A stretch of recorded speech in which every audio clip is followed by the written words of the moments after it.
ኃይለሥላሴ እስከ ዛሬ ስቶሪካል የሚባለው ንግግር ያደረጉት እኮ ጣሊያን እኮ አላግባብ ኤርትራ ወስዳብኛለች ብሎ እኮ ነው አይደል እንዴ? ኤርትራዎች ለምንድን ነው እንደዚህ አይነት ደረጃ ኮሚትድ ሆነው አጀንዳውን ከኛ የበለጠ ማራገብ የጀመሩት? የመቀሌን ነዋሪዎችን ሰበሰቡና እንደዚሁም የተለያዩ ከተሞች ላይ የድሮንና የአየር ጥቃት ሊደረግ ስለሚችል ምሽጋችሁን አዘጋጁ አሉ። አይ ቲንክ የዛሬ 1937 ማለት ስንት አመቱ ነው? አሁን ወደ 101 አመቱ ነው ወይስ 111 አመቱ ነው?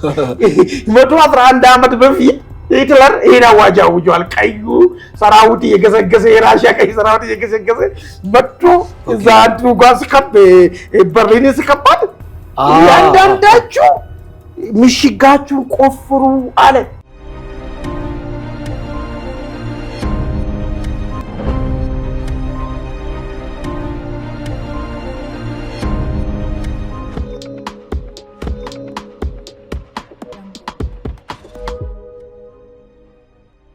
ሰላም ጤና ይስጥልኝ ውድ ተመልካቾቻችን፣ የዕለታዊ ዝግጅታችንን ጀምረናል።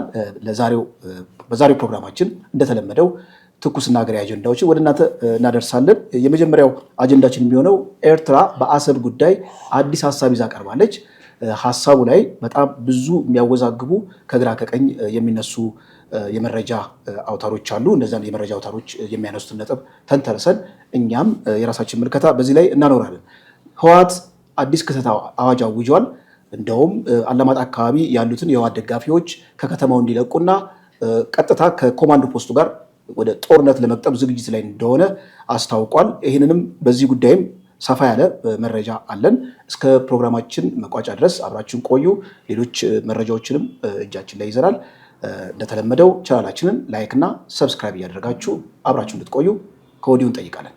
አማን እንዴት ነህ? ሰላም ነህ? እንዴ ነው የምበርበት የመረጃ እንግዲህ መረጃችን ምንድነው? ስለ አሰብ ጉዳይ ነው። አሰብን በተመለከተ እኛ በተደጋጋሚ እዚህ ፕሮግራማችን ላይ የተለያዩ ምልከታዎችን አጋርተናል። በተለያዩ የመረጃ አውታሮች ላይ የሚተላለፉ ሀሳቦችን በተለይ አናሊስቶች ከግራ ከቀኝ የሚያንሸራሽሩትን ሀሳብ ተንተርሰን የራሳችን ምልከታ ስናኖር ነበረ። አሁን ትንሽ ትኩረትን የሚስበው የኤርትራ የማስታወቂያ ሚኒስቴር አሰብን በተመለከተ ሁለት የመከራከሪያ ሀሳቦች ይዞ መጥቷል። አንደኛው ታሪክን ነው የሚያነሳው። ሁለተኛው ደግሞ ከህዝበ ውሳኔ ጋር የተያያዘ ኦልሬዲ የምንከራከርበትና ኢትዮጵያን ሊያዋጣት የማይችል ኢትዮጵያን ልትረታበት የምትችልበት ሁለት መሰረታዊ የሆኑ መከራከሪያ ነጥብ አለኝ አለ። አንደኛው ታሪክን ነው የሚያነሳው። እንደምታውቀው የአፍሪካ ቻርተር ላይ ልክ ፕሪያምብል ላይ መንደርደሪያው ላይ የአፍሪካ ውስጥ ያሉት ሀገራት ድንበራቸው በእንግሊዝኛ ሳክሮሳንት ወይም ደግሞ ቋሚ ነው። ምክንያቱም በአፍሪካ ውስጥ የተመሰረቱት ሀገራት በቅኝ ግዛት ወይም በቅኝ ገዢዎች ፍላጎት ስለሆነ ይህንን ነገር ብንፈቅድ፣ ለምሳሌ የራስን ድል በራስ መወሰን እስከ መገንጠል ብንፈቅድ አፍሪካ ውስጥ ወደ 1000 ሀገራት ይመሰረታሉ። ያንን መከላከል የምንችለው ቅኝ ገዢዎች ለቀው ሲወጡ ድንበሩ ቋሚ እንደሆነ መያዝ አለበት። ለዚህም ለምሳሌ ናይጄሪያ ላይ ቢያፍራ የተባለ የተገንጣይ ንቅናቄ ነበር። ብዙ ደም አፋሳሽ ሁናቴ ተፈጥሯል። እና እነሱም አሁን የሚያነሱት እኛ ከኢትዮጵያ ስንገነጠል ምጽዋንና አሰብን ይዘን ወጥተናል። በዚህም መሰረት የአፍሪካ ቻርተር ላይ የተቀመጠው ድንበሮች ቋሚ ናቸው፣ በቅኝ ገዢዎች የተሰመሩት ድንበሮች ቋሚ ናቸው የሚለውን ነገር ለእኛ ነው የሚያግዘው። ይህ መከራከሪያ አንድ ይህን ያነሱት፣ በዚህ ላይ የሆነ ምልከታ እናደርጋለን። ሁለተኛ ህዝበ ውሳኔ ያነሳው። ህዝበ ውሳኔ እንኳን ያው ከዚህ ቀደም በደንብ ስናንሸራሽር በጣም ብዙ ነጥቦችን አመተናል። ብዙ ሆሎች አሉት፣ ቀዳዳዎች አሉት። አንደኛ በኢትዮጵያ ወገንም የሚነሳው ነጥብ በዛ ጊዜ የነበረው መንግስት የህዝባዊ ቅቡልነት ያለው ቋሚ መንግስት አልነበረም የሚል ነገር። ሁለተኛ ደግሞ ህዝበ ውሳኔ ላይ የተሳተፉት ማህበረሰቦችን ታሳቢ ያደረገ ነው። በተለይ የቀይ ባህር አፋሮች ወይም ደግሞ ቀይ ባህር አካባቢ ያሉ አፋሮች የራስን ዕድል በራስ መወሰን እስከ መገንጠል የሚለውን አጀንዳ እዛ ላይ ውሳኔ አላስተላለፉም። ውሳኔ ላይ ስላልተሳተፉ ራስ ገዝ ናቸው። በዛ ላይ ደግሞ ራስ ገዝ የሆነ አካባቢን ከእንደዚህ አይነት ውሳኔ ማግለል ሊሆን አይችልም የሚል ሁለት መከራከሪያ ነጥቦች አሉ። እነሱ ግን ህዝበ ውሳኔው ኦልሬዲ ተወስኗል። ኤርትራ ሉዓላዊ ግዛት ሆናለች። በዓለም አቀፍ ኮሚኒቲው የተረጋገጠላት ድንበር አላት እና ያለቀለት ያከተመለት ነው ብሎ እንግዲህ የማስታወቂያ ሚኒስትሩ መግለጫ አውጥቷል። ምን ያለበት ምን አይችልም ይባላል። ማስታወቂያ ሚኒስትሩ እስካሁን እንደ አጀንዳ የያዘው የአሰብ ጉዳይ ላይ ነው። ለምን ግን ስቲክ አደረገ የሚለው ነገር አሁን እኛ የምናነሳው ነጥብ ኦኬ እውነት ኢትዮጵያ የማይመለከታት ከሆነ እንዳስቀመጡት ታሪካዊና የህዝበ ውሳኔን ታሳቢ አድርገው ኢትዮጵያ የማይመለከታት ከሆነ ኤርትራዎች ለምንድን ነው በእንደዚህ አይነት ደረጃ ኮሚትድ ሆነው አጀንዳውን ከኛ በበለጠ ማራገብ የጀመሩት ብለህ ስታስብ በእርግጥ ብዙ ክፍተቶች አሉ። አሁን ቅድም ያነሱት ነገር ያው ከቅኝ ግዛት ጋር በተያያዘ ኤክሰፕሽናል ነገር አለ። የጣሊያን ጉዳይ አለ፣ የእንግሊዝ ጉዳይ አለ። በእርግጥ አሰብንና ምንድነው ምጽዋን ይዛ ነው ወይ የተገነጠለችው የሚለው ነገር እሱ ራሱ ብዙ ዲቤተብል ነገር አለው። እስቲ እዚህ ላይ የተወሰነ ሐሳብ አከለና እኔም የራሴ ምልከታ እጨምራለሁ። ጥሩ ደሬ እንግዲህ አሁን በኤርትራኖች በኩል ወይ ደግሞ በሻዕቢያ መንግስት በኩል አሰብን በተመለከተ አዲስ እንደ መከራከሪያና እንደ ማሳመኛ የሆነ የመጣው ነጥብ ምናልባት ትልቅ መከራከሪያ ይሆነናል፣ ሌሎችም አጋዥ አገራት እናገኛለን ብሎ ያሰቡት ይሄ ከእንትኑ ጋር የተገናኘ ነው። ከኤዩ ቻርተር ጋር የተገናኘ ማለት ነው። ኤዩ ቻርተር ያን ነገር ሲያስቀምጥ ለምን አስቀመጠ፣ ለምን አይነት ሀገሮች ነው ያስቀመጠ የሚለውና የኤርትራን ጉዳይ በዛ ውስጥ መታየት የሚችልበት ሁኔታ አለ ወይስ የለም የሚለው ነገር እሱ ነው አሁን መከራከሪያ የሚሆነው ነገር ማለት ነው። ኤዩ ቻርተር ቅኝ ግዢ የነበሩ ሀገራቶች ነፃ ሲወጡ ቅኝ ግዢ ጥሎት በሄዱ ድንበር ነው። አሁን እኮ በኋላ እናነሳለን የሱዳንና ኢትዮጵያ ጉዳይም እኮ የእንግሊዙ መቶ አለቃ በ1902 ባሰመረው አይን ነገር ጆን የሚባለው በሱ አሁን እንደዛ ነው የሚሉት እነሱ። ብዙ ሀገራቶች ወደ ሌላ ነገር ውስጥ እንድግባ ከተባለ ውዝግብ ውስጥ ስለሚያስገባና የሀገራት ድንበርም ሌላ ቅርጽና ሌላ ትርምስ ስለሚሆን ትቶት በሄዱ ማለት ምንድነው ንቅናቄው እዛ ሀገር ውስጥ የነበረው ንቅናቄ ነፃ እንዲወጣ ባደረገው ለምሳሌ ኬንያን ብትወስዶ ኬንያ ውስጥ የነበረው ሙቭመንት ማለት ነው።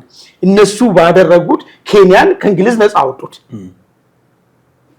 አስጨንቆም ቢሆን እነ ሙጋቤ ዚምባብዌን ነፃ አወጡት ከእንግሊዝ ማለት ነው። ታጋይ የሆነ የሚታግሉ ነፃ የሚያወጣ ነገር አለ።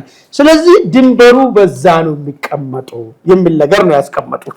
ሁለት መከራከሪያ እንዳይሆንና ትርምስ እንዳይፈጠር። አሁን እንግዲህ የኤርትራው ማስታወቂያ ሚኒስቴር ይሄንን መከራከሪያ መጡና ከጣሊያን ነፃ ስንወጣ ድንበራችን ምጽዋም አሰብም ኤርትራ ግዛት ውስጥ ነበረና እሱ በነፃነት ያገኘነው ግዛታችን ስለሆነ እሱ ይጸናልናል የሚል መከራከሪያ ነው አለሱ። ወይ ከጣሊያን አይደለም ግን ከዛ እንግሊዝ አለ። መጀመሪያ ከጣሊያን መቼ ነፃ ወጡ እነሱ? አንድ ጥያቄ የሚጀምረው እንግዲህ ከዛ ነው የሚጀምረው። የትኛው ንቅናቄ ነው ከጣሊያን ልክ አሁን ቅድም እንዳነሳው ሁለት ኤግዛምፕል ሊሆን የሚችል ብያነሳው የኬንያን ጉዳይ ያነሳው ለታች እነ ሙጋቤ ታግሎ ያደረጉት ነገር እንደዚህ አይነት ሂስትሪ ያለው ወይ ነፃ ወጣን የሚባል። ስለዚህ ከጣሊያን ነፃ አልወጣም። ጣሊያን በሁለተኛ ዓለም ጦርነት በመሸነፉ ቅኝ ግዢው በማንዴት ተወረሰ በአሸናፊ ቡድን ማለት ነው። ከዛ እንግሊዝ መጣችና በሞግዚት ያዘችው። ከዛ እንግሊዝ በኋላ በሞግዚት ስትይዞ እኛም የጣሊያንን እንደው የኤርትራ ጣሊያን ለመጓጋት እኮ ሁለተኛ ዓለም ጦርነት ኢትዮጵያ ነች ተዋግቷል እኮ ተዋግታለች እኮ ኢትዮጵያ እውነት ነው። ትክክል። ስለዚህ ይሄንን አላይድ ፓወር ጎን ወይ ደግሞ የእንትን ቃል ኪዳን ጎን ቆይ ተሰልፈን ማለት ነው ቃል ኪዳን ሀገሮች እኮ ተሰልፈን ተዋግተናል። ስለዚህ እኛ ክሌማችን እኛ ጣሊያንን ቦታችን ይዞብናልና ይሄን ቦታችን ይመለስልን ይገባል የሚል ጥያቄ ስላለን በኋላም በሞግዚት ያዘችው እንግሊዝን አስጨንቀን ይሄ ነገር ስለሚታወቅ ማለት ነው ጉዳዩ በምን መንገድ ይፈታ ተባለና በፌዴሬሽን በኢትዮጵያ ጋር እንድትዋሃድ ተባለች። ኮንፌዴሬሽን ይባላል ፌዴሬሽን ይባላል በሱ ትቆይ ተባለ። አሁን እነሱ ልክ እንደ ኡጋንዳ ልክ እንደ ኬንያ ልክ እንደ ዚምባብዌ ነፃ ወጣን ወጣ ግዛታችን ይሄ ነው ብሎ የሚጠይቁበት ምን ግራውንድ አላቸው? መች ወጡ ነፃ የሚል አሁን ነጥቡ የኤዩ ቻርተር እነሱ ጋር ሊያስኬድ የማይችልበት ምክንያት ማለት እንጂ ብዙ ሀገራቶች ልክ ነው በዛ በኤዩ ቻርተር መሰረት ቅኝ ግዢዎች ይዞ ነበሩትን ቦታ ነው አዲስ የሚወለዱ ሀገራቶች ወይ ደግሞ አዲስ ነፃ ወጡ ሀገራቶች ይዞ ምረጉት ማለት ነው። ሌላም ቀዳዳ አለ ላክልልህ ምን አለ መሰለህ በዓለም አቀፍ ሕግ መሰረት ሁለት ሀገራት ውል ይዋዋላሉ። የተዋዋሉት ውል የሚጸናው አንዱ በአንዱ ሰላማዊ በሆነ መንገድ ማንኛውንም ፍላጎትን ማስፈጸም ሲችል ነው። ኢትዮጵያና ጣሊያን በድንበር ጉዳይ የተዋዋሉት ውል በ1935 ጣሊያን ኢትዮጵያን በምትወርበት ጊዜ ይሄ የህግ ቋንቋ ነው፣ ነል ኤንድ ቮይድ ሆኗል፣ እንዳለ ውሉ ዲቫሉ ተደርጓል የሚል መከራከሪያ በህግ በደንብ ተጨባጭ የሆነ ህጋዊ የሆነ ኮንሴፕት ነው። በህግ ኮንሴፕት ነው። ኢትዮጵያ ኦልሬዲ በዛ ህግ ወይም ደግሞ በዛ ውል እንዳትተዳደር ጣሊያን ኢትዮጵያን የወረረችበት ሁናቴ ልክ እንደ መከራከሪያ ይመጣል። ስለዚህ ኦልሬዲ ያን ነገር እንደ መከራከሪያ ማምጣት አይችልም። እሱ ብቻ አይደለም እኮ የት አለ የትኛው ኤንቲቲ ነው የጣሊያንን ከኤርትራ ኃይል ማለት ነው ራሱ እንደ ሀገር ወስዶ ማለት ነው ከጣሊያን ቅኝ ግዢ ነፃ ለመውጣት የተንቀሳቀሰ የትኛው ኤንቲቲ የትኛው ኃይለ ሥላሴ እስከዛሬ ስቶሪካል የሚባለው ንግግር ያደረጉት እኮ ጣሊያን እኮ አላግባብ ኤርትራ ወስዳብኛለች ብሎ እኮ ነው አይደል እንዴ? እዛ እንትን ላይ ነው ያን ሁሉ ንግግር ነግበና አንተ ቤት ይገባል የሚለው ነገር ትንቢትን መስል ንግግር ተናግሮ በኋላ እነ ናዚና ፋሽስቶቹ ያን ነገር ስለብለን ነበር እኮ ተብለን። ስለዚህ በኤርትራ በኩል በመሳሪያው በሰላማዊ የትኞቹ ሰዎች ናቸው ከቅኝ ግዢ ነፃ ለመውጣት እንቅስቃሴ ያደረጉት የሚል ነገር ነው። በኢትዮጵያ ማዕቀፍ ስር ነው ገብቷል ያን እንቅስቃሴ የተደረገው ነገር ማለት። ስለዚህ ምንም በእንደዚህ አይነት እንቅስቃሴ ባደረገበት ሁኔታ በዚህ ነፃ ስንወጣ የነበረን ድንበር ይዘን እንወጣለን የሚለው ነገር ከየት መጣ ነው የሚለው ነገር እንደ አንዳንድ አስቀኝ ነው።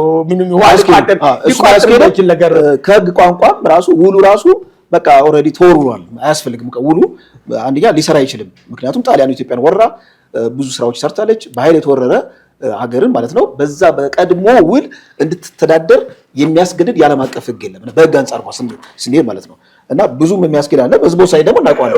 ሁለተኛ እንግዲህ ምንድነው የህዝበ ውሳኔው የሚታወቅ ጉዳይ ነው። እሱ ላይም ባለፈ የተናገሩት ነገር አለ ማስታወቂያ ሚኒስቴሩ ኢትዮጵያ ቀኝ ግዢ ስለሆነች ደግሞ አሁን ደግሞ ምን አመጡ ነው ሌሎክ ምን አይሱታ አይደንት መጀመሪያ ከጣሊያን ቅኝ ግዢ ነፃ ወጣን ነው አይደል የሚሉት የነበረን ቦታ ያዝ ነው የሚሉት ያሉት ያሉ ነገር አሁን ደግሞ ባለፈ በዛ ሂደት ውስጥ ኢትዮጵያ ውሳኔ እንዲኖራት ሊደረግ ይገባ ነበር ኢትዮጵያኖች የሚለው ነገር ስነሳ ኢትዮጵያ ቀኝ ግዢ ስለሆነች እኛ የተገዛን ስለሆነ ቅኝ ግዢ የተገዢውን መብት በምን መንገድ መንካት አይችልምና የዛ ህዝበ ውሳኔ ውስጥ ተሳታፊ መሆን አይችልም የሚል መከራከሪያ ይዞ መጥቶ ነበር ባለፈ ማለት ነው።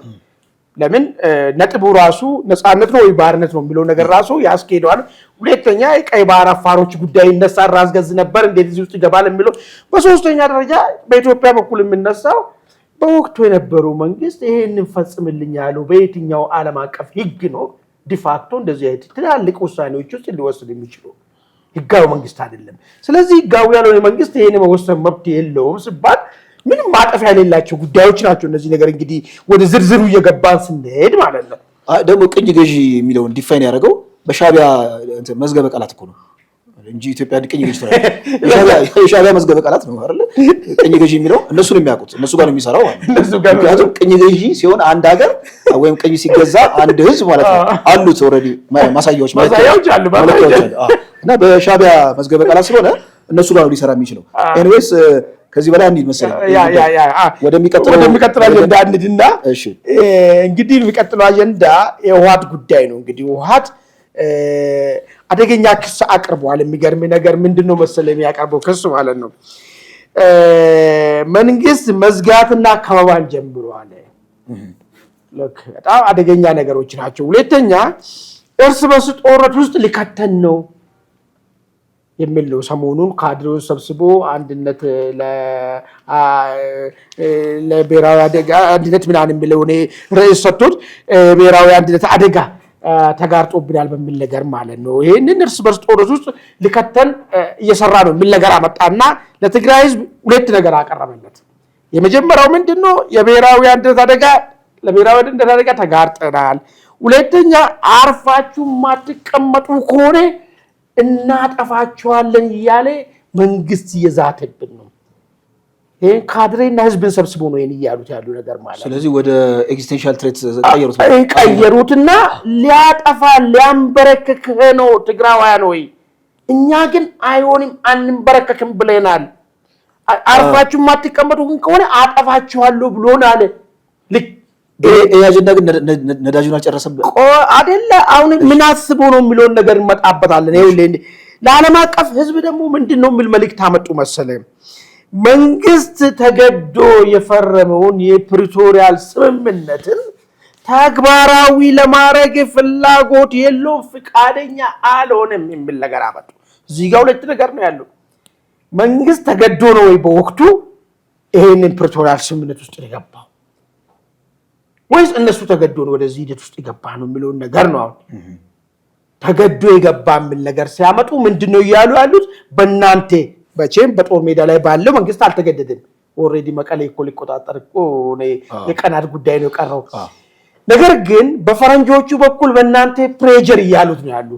እሺ ብሎ የገባውን ነገር ዛሬም ፍቃደኛ አልሆነም። ዛሬም ከመከላከያ ውጭ ያለው ቦታውን የያዙ ሰዎችን እንዲወጡ ፍቃደኛ አላደረገም። መሬታችን አልመለሰልን፣ ተፈናቃዮችን አልተመለሱም ምናምን የሚል ነገር አስቀመጡና ለዓለም አቀፉ ይሄንን ነገር ተናገሩ። መጨረሻ ላይ ለዓለም አቀፉ ምንድነው ያመጡት?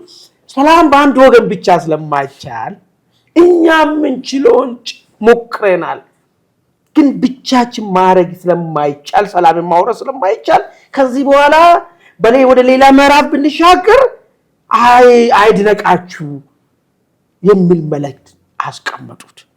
አሁን እነዚህ ነገሮች ምንድን ናቸው? ምንን ያመላክታል? ምንስ ይዞ ይመጣል የሚል ነገርና አንድ ነጥብ እዚህ ላይ ልጨምርልና ከዛ ወደ ፋክቱ ልግባለን። ነጥቡ ምንድነው? የመቀሌ ነዋሪዎችን ሰበሰቡና እንደዚሁም የተለያዩ ከተሞች ላይ የድሮንና የአየር ጥቃት ሊደረግ ስለሚችል ምሽጋችሁን አዘጋጁ አሉ። አይ ቲንክ የዛሬ 1937 ማለት ስንት ዓመቱ ነው? አሁን ወደ 101 ዓመቱ ነው ወይስ 111 ዓመቱ ነው? 111 ዓመት በፊት ሂትለር ይሄን አዋጅ አውጇል። ቀዩ ሰራዊት እየገሰገሰ የራሽያ ቀይ ሰራዊት እየገሰገሰ መጥቶ እዛ አንዱ ጋር ሲከብ በርሊን ሲከባድ ያንዳንዳችሁ ምሽጋችሁን ቆፍሩ አለ። እዚህ ሆነን ነው ጉድ የምናደርገው ብሎ ጀርመንን አፈራርሶን እሱ መጨረሻ ላይ ፈርሶ ጠፋ። ይሄን ያዝልኝና ምንድነው መሬት ላይ ያለው ፋክትና እርስ በርሱነት ትግራዋን እርስ በርስ ለማዋጋት የሚሰራ ሌላ አካል አለ ወይስ ትግራውያን ጋር ራሱ ጥያቄ ያላቸው የተለያዩ ሰዎች የተለያዩ ቡድኖች ተፈጥሮ ነው ወይስ አርቲፊሻሊ ሌላው ኢትዮጵያ ህዝብ ወይ ደግሞ የፌደራል መንግስት ያቀነባበረው ሴራ ነው የሚለውን ነገር መታየት አስፈላጊ ይመስለኛል። ፋክቶቹ መሬት ላይ ያሉ ፋክት ላንሳል። ህወሓትን ሊወጉ በፌደራል መንግስት አጋዥነት ተዘጋጁ ያሉ ኃይሎች አሉ። ምንም ወካዳ አይቻልም። አራማሪት የሚባለው ማለት ነው ቲፒኤፍ ይሄን ኃይል ፌደራል መንግስትም በፈለገ ነገር ቢሆን ፊት ባይሰጡ አፋር ላይ መጥቶ አይደራጅም። ስለዚህ ወደድክም ጠላህም ጥያቄው የማን ነው? ነገር ግን ይገዛ ከፌደራል መንግስት ያገኘ ኃይል አለ ማለት ነው። ደቡብ ትግራይ ያለው ሚሊሻ አለ። ነዳጅ አቅርቦት ወደ ትግራይ ቀንሷል። ይህም ፋክት ነው። ኢትዮጵያ ነዳጅ አቅርቦትን ከጅቡቲ የሚነሳውን ነገርን ስታቲክስ ብታይ ከተሞች ምን ያህል ያገኙ ነበር፣ አሁን ምን ያህል የቀረበ ነው ብለውን ነገር በጣም ወርዷል። አብዛኛው ወደ ትግራይ የሚሄዱ መንገዶች ዝግ ናቸው፣ በተለይ በአማራ በኩል የሚሄዱት ማለት ነው። ሸቀጦችም ቀንሷል የሚል ነገር መረጃ አለ። ይሄ ፋክት ነው በአንድ በኩል ያለው። ይሄ ፋክት እንዴት ተፈጠረ? እውነት የትግራይ ህዝብን ለመጉዳት ታስቦ የተፈጠረ ነው ወይስ ህወሓት በፈጠረው ችግር ምክንያት ተያይዞ የመጡ ጣጣ ናቸው የሚለውን ነገር በሌላ መንገድ መታየት ጠቃሚ ይመስለኛል። ሌላኛው ጉዳይ ህወሓት የፕሪቶሪያል ስምምነትን በመጣስ ታጣቂን እያሰለጠነ ነው ያለው። ይህም መሬት ላይ ያለው እውነታ ነው። ፕሪቶሪያል ስምምነት ዲስአርማመንት ነው፣ ግን መልሶ ወደ ማስታጠቅ ላይ ከብቷል ማለት ነው። ሌላኛው የህወሓት ፕሪቶሪያ እና ፌደራል መንግስቱ ፕሪቶሪያ የሚሉት የሚለያይ ነገር ነው። በነገራችን ላይ የህወሓት ፕሪቶሪያ ማለት አለብን ካሁን በኋላ እንዲሁ በምናየው ነገር አሁን ቅድም ያልኩህ ያስቀመጥኩልህ ፋክቶችን ነው። ፕሪቶሪያ ሲባል ለዳግም ጦርነት በቂ ዝግጅት እያደረገ ነው ያለው። ከዚያ የፊት የህወሓት ጀነራሎች ሰምተናል፣ ድሮንም ታጥቀናል፣ ከምንም በላይ መሳሪያ ታጥቀናል፣ አስፈራችሁ ብሏል። ስለዚህ በቂ ዝግጅት ላይ ነው ያሉት። አሁንም የፕሪቶሪያል ስምምነት አፈርድሜ በላ ማለት ነው፣ የጦርነት ዝግጅት ማድረግ ስለሚከለክል። ሌላኛው ይህ ህገ መንግስታዊ በሆነ መንገድ ከኤርትራ ጋር አብሮ በአንድ ግንባር ለመሰለፍ ዝግጅት አልቋል። ይህም ሌላ ፋክት ነው፣ በትግራይ ያለው ፋክት ነው ማለት ነው።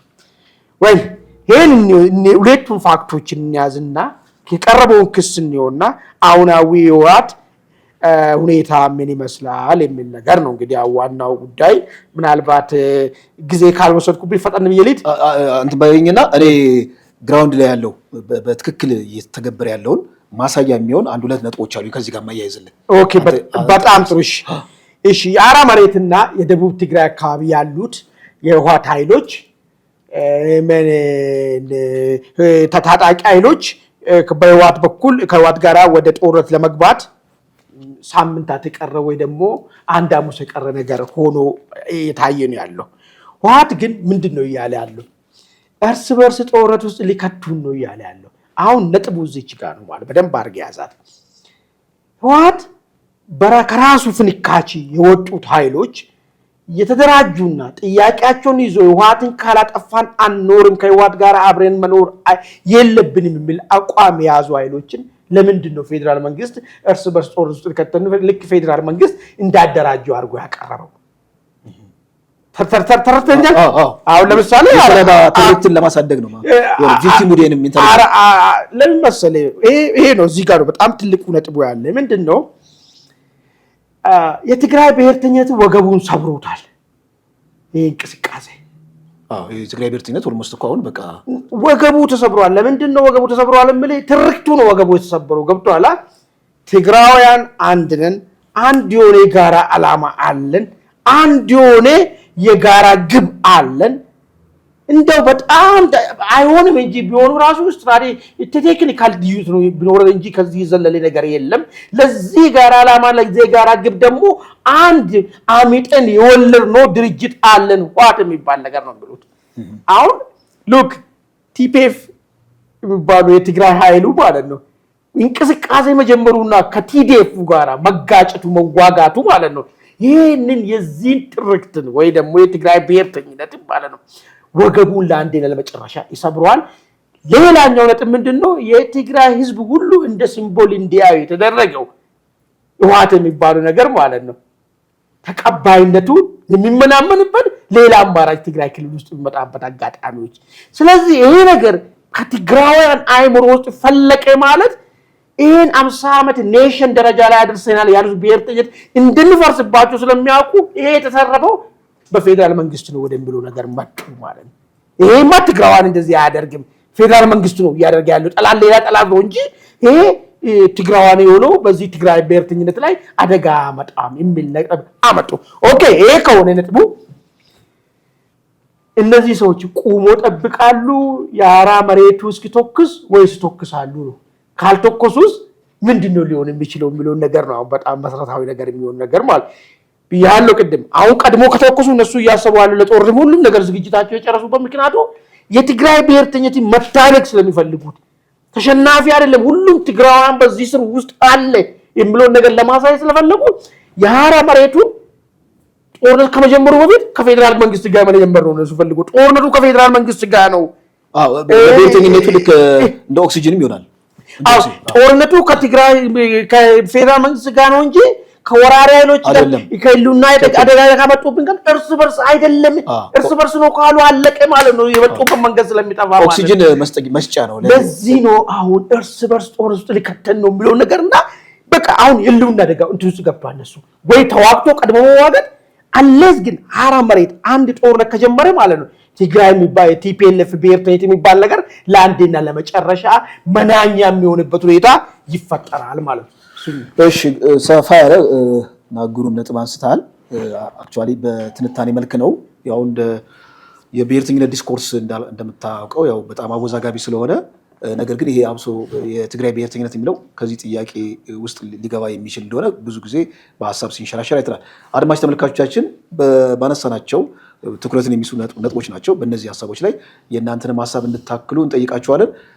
እግረ መንገዳችሁንም ቻናላችን ላይክ እና ሰብስክራይብ እያደረጋችሁ አብራችሁን ቆዩ። ያንተን ግን የሚደግፍ መሬት ላይ ያለ ነገር አንዱ ነጥብ ላምጣ መረጃ ነው። አንደኛው መረጃ ወደ አላማጣ ነው የሚወስደን። እንግዲህ እነዚህ የትግራይ ኃይሎች ወይም ደግሞ የህወሓት ኃይል አላማጣ ምን አይነት መረጃ አስተላልፏል? ቀጥታ ከኮማንድ ፖስቱ ጋር ፋይት ልናደርግ ስለሆነ ፊት ለፊት ልንጋጭ ስለሆነ ልንዋጋ ስለሆነ እዚህ ያላችሁ የህወሓት ደጋፊዎች ጓዛችሁን ጠቅላችሁ ከከተማው ከአካባቢው ውጡ የሚል ምንድነው መልእክት አስተላልፈው ይህን ተከትለው የህወሓት ደጋፊዎች ጓዛቸውን ሸክፈው ወደ መሆኒ መስመር እየሄዱ ነው የሚል መረጃ ደርሶናል። ይሄ የሚያሳየው አንደኛ ጦርነቱ አይቀሬ መሆኑ ነው። ሁለተኛ ቅድም ያንተ ላነሳው ደጋፊ ነገር ነው። ቀጥታ ፋይት ያለው ከኮማንዶ ፖስቱ ጋር ከፌደራል መንግስቱ ጋር የሚለውን ነገር የዳቦ ስም ወጥቶለታል ማለት ነው። በዛ እያያዘው እንግዲህ ቲፒኤፍን በለው የደቡብ ትግራይ ሚሊሻን በለው ለመጨፍለቅ አስበዋል። ነገር ግን ካውንተር ቢደረግና ብንጎዳ ብናፈገፍግ እዚያ ያለው የህወሓት ደጋፊ አደጋ ውስጥ ሊወድቅ ስለሚችል በጊዜ ቦታችሁን ያዙ የሚል መረጃ አሳልፈዋል። ሌላው መረጃ መሬት ላይ ያለው ነገር በጣም የሚያሳይ ነገር በማይጨው መስመር አየር መቃወሚያ ሜካናይዝድ ኃይላቸውን ይዘው ወደ ኮረም ተጠግተዋል እና ኮረም አካባቢ ደግሞ ሌላ የመሸገ የሚሊሻ ኃይል አለ ከደቡብ ትግራይ ወጣ። እሱ ሚሊሻ ደግሞ የኃይል አለመመጣጠን እንዳለ እንደተገነዘበ አጠቃላይ እሱም የጦር ጓዙን ሸክፎ ወደ ዋግምራ ሸሽቷል የሚል ሌላ መረጃ ወጥቷል እና መሬት ላይ ያለውን ነገር ስትመለከት በእርግጥ እኛ ከምንተነትነው ወይም ደግሞ በሀሳብ ደረጃ በህወሓት ማስታወቂያ እንግዲህ በየጊዜው ያወጣል መግለጫ ያወጣል ማስታወቂያ ሰው መግለጫ ያወጣል።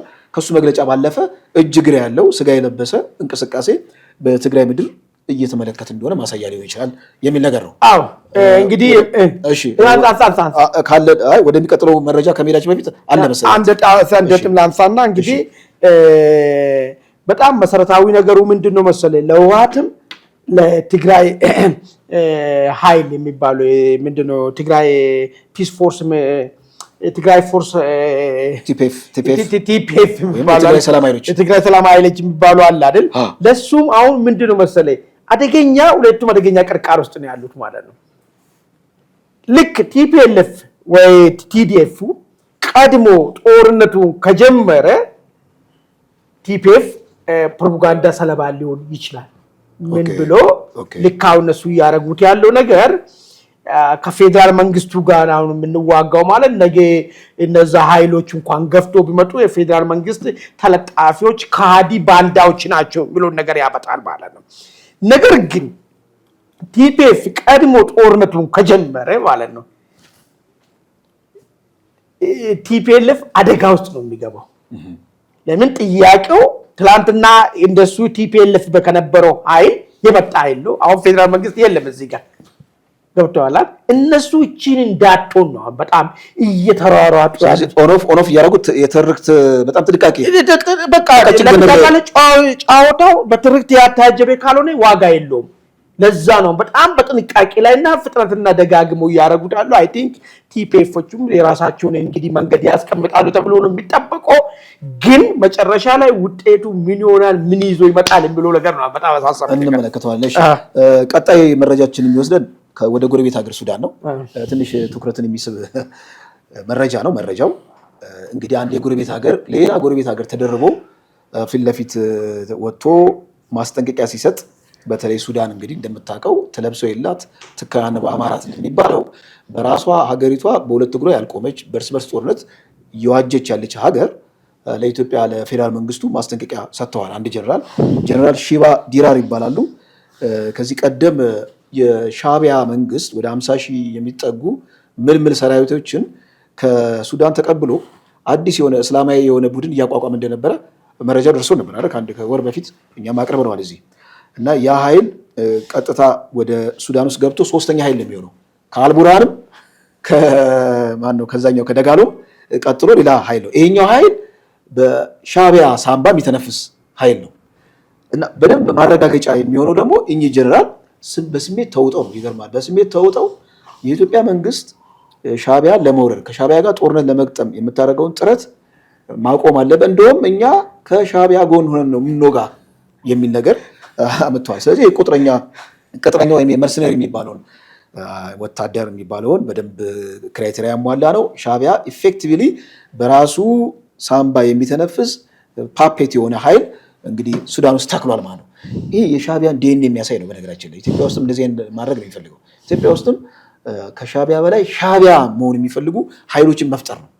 አሁን ይሄኛው ጀነራል ሲናገር ሱዳን ውስጥ ከተከሰተው ሰብአዊና ቁሳዊ ኪሳራ ይልቅ ኤርትራ ስትወረር የሚደርስባት ኪሳራ ነው ግድ ያለው እና ስትመለከት በደንብ አድርገው እንደው ጠፍጥፈው እንደሰሩት የሚያሳይ ነው። በእነሱም ዲጂታል ሊሳን እንደ ጀግና ሲያቆለጳጵሱት ተመልክተናል። በጣም ያሳዝናል። አክቹዋሊ እንግዲህ ከሱዳን እንደዚህ ከአንድ ካፈንጋጭ ኃይል የሚጠበቅ ነው። ምንም አዲስ ነገር የለም። ምናልባት የምትተክለው ነገር ካለ አሁን ሁለት ነጥብ ላክልበት። እኔ በጣም በዚህ ነገር ውስጥ ያየሁት ሻዕቢያ ምን ያህል ድንጋጤና ፍርሃት ውስጥ እንዳለ ነው። በወኪሎችም በራሱም አንድ አድራሻው የማይታወቅ ጀነራል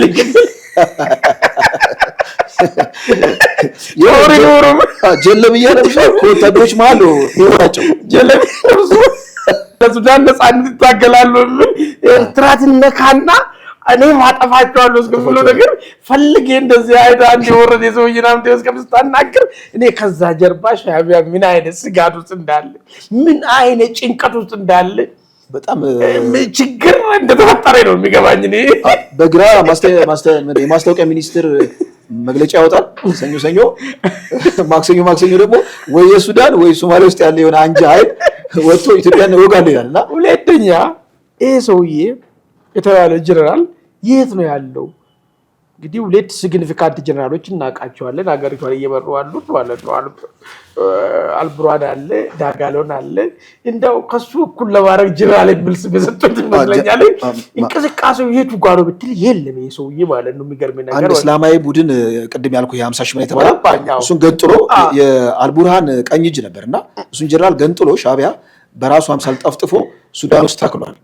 እና እዛ አካባቢ ያለ እንግዲህ የሆነ የብርጌድም ኃላፊ ሊሆን ይችላል። እና አሁን ይሄ ሰውዬ ለራሱ ታገለታለሁ ላለው ህዝብ ራሱ ምንድነው ምን ደረጃ ላይ ደረሰ የሚለውን ነገር እንኳን ሳይ ለሻዕቢያ ተደርቤ ይዋጋሉ። ሱዳን አገር ነች። ከኢትዮጵያና ሱዳን አሁን ተረስታለን አይደል እንዴ? እንትናማን ማንግባባበት የድንበር ጉዳይ አለን፣ ማንግባባበት የውሃ ጉዳይ አለን፣ የማንግባባበት ሪቤልን ሃርቦር ማድረግ አስጠግቶ ማሰልጠን ምናምን ነገር አለ አይደል? እነዚህ አይነት ነገር መሰረታዊ ነገሮች ከዚህ የተነሳ አንድ የሱዳን ፖለቲካ ኃይል ነኝ የሚል ከኢትዮጵያ ጋር ምን አይነት ግንኙነት ይኖረኛል የሚለውን ነገር ይተነትናል። ይሄ በጣም ያሳዝነኝ ከሻዕቢያ አንፃር ሱዳን ምን ያህል ከኢትዮጵያ ጋር ምን አይነት ግንኙነት ሊኖራት ይችላል? እኔ ጀነራል ምሳሌው ነው ያው ፍየል ጠባቂ ወይ ግመል እረኛ ይመስለኛል። እኔ ወይስ እንተው። እሺ ወደ እንደ መውጫ ያለ መረጃ አለ። ይሄኛው ትንሽ ጆሮን ጭው የሚያደርግ መረጃ ነው። መረጃው መንበረ ሰላማን ታውቀዋለህ እንግዲህ። መንበረ ሰላማ ደጋግመን ብለነዋል። አሁን ድምፁ ትንሽ ሰልሏል። የመንበረ ሰላማ ምናልባት ከቲፒኤልኤፍ መዳከም ጋር የሚያያዝ ይመስለኛል።